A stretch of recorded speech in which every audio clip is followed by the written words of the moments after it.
Okay guys, are there things as a husband that you would never ever say to your wife?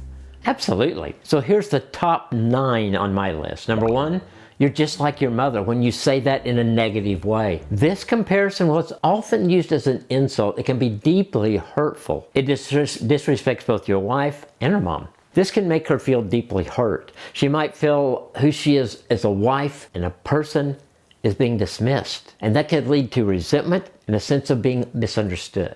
Number 2, I wish you were more like blank, some other woman. This statement can be harmful in so many ways. In essence, you're telling her that she's not enough and comparing her to someone else, someone that you say is enough. It leads to feelings of insecurity and jealousy and inadequacy. And if she begins to constantly compare herself to other women, well, then she may become anxious and depressed.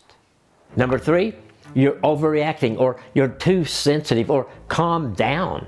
Well, what do those statements do? Well, they invalidate her feelings and her experiences. They can make her feel misunderstood and that you are putting her down. She may start to doubt her own emotions, her own feelings, and that leads to a form of emotional gaslighting. Over time, well, this could result in her suppressing her feelings. Why? Because she's reluctant to hear these statements again. And that's going to diminish the connection between the two of you. It also leads to resentment and frustration and a breakdown in communication. Number 4, if you really loved me, you would. This is manipulation, and it places conditions on love. It goes against the unconditional love that a Christian marriage is designed to provide. It can make her feel that her love is constantly being tested, or that it's not enough. She might feel trapped or pressured to do things against her will to prove her love. Number 5, I don't care what you think. This totally devalues her thoughts, her feelings, and her ideas. It goes against the idea of this mutual respect and partnership in your marriage. It can make her feel unimportant. Over time, she may stop sharing her thoughts and her feelings, and that leads to emotional withdrawal and a sense of loneliness for her in the marriage. Number 6, you never or you always.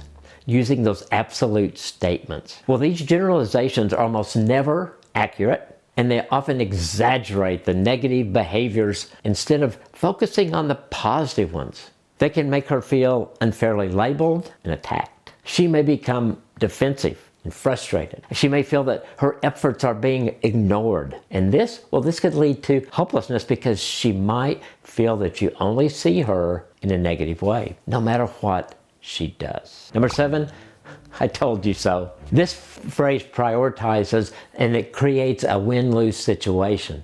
That never works in your marriage. It can make her feel belittled and stupid. It may cause her to feel shame and embarrassment, especially if it's said in front of others. She could become hesitant to make decisions or take risks or feel a failure or you're ridiculed. This could lead to a loss of confidence and increased anxiety. Number 8, this is a tough one. You're not attractive to me anymore. This statement can deeply wound her. Women are hard on themselves without hearing this from her husband, the one who's supposed to love her the most. She needs you to affirm her. Plus, true beauty in a Christian marriage goes beyond the physical appearance. It should be grounded in love and commitment. It could trigger intense feelings of insecurity and shame and rejection. She might become overly self-conscious, and that could lead to anxiety and depression. It could also create fear about the stability of your marriage and also of your commitment to her. Number 9, I don't need your forgiveness.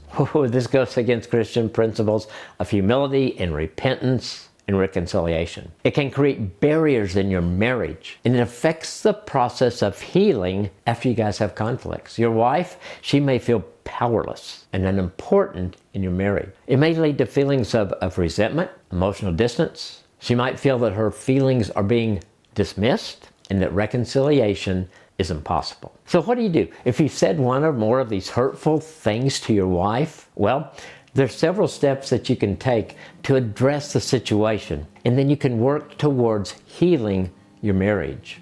First, acknowledge what you said. Apologize sincerely. That means taking full responsibility without making any excuses. Validate her feelings. Commit to change. Reaffirm your love, commitment, and your respect for her. and give her time, because healing may be a process for her. And grow spiritually together as a Christian couple. Consider praying together, studying scripture on love and marriage together, or participating in a marriage enrichment activity at your church. Remember, genuine change and healing in a relationship is a process. It requires consistent effort, patience, and commitment from both of you. You can regain her trust as you create a pattern of respectful, loving communication that strengthens your connection over time.